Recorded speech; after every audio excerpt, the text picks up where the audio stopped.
আরে এই স্বর্ণ আমার অনেক দিনের জমানো। আমি চিনিতে কাকার দোকানে কাজ করি।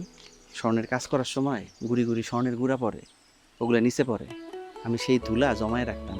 3 বছর ধরে এই ধুলা আমি জমাইছি।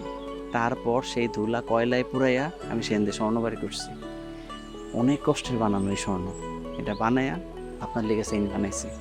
আমার তো আসলে দেওয়ানের কেউ নাই, তাই আপনি যদি রাখতেন চেইনটা। বুঝলাম আপনি বিয়ে করেন নাই, কিন্তু এটা তো আপনি আপনার মারও দিতে পারতেন। আমার কেন দিতেছেন? ছোটবেলায় আমার মা মারা গেছে।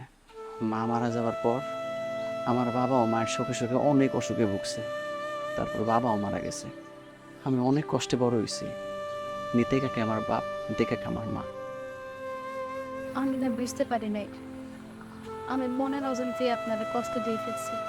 আপনি আমার মাফ করে দিন। আপু, সামনে যেন কে আসতেছে।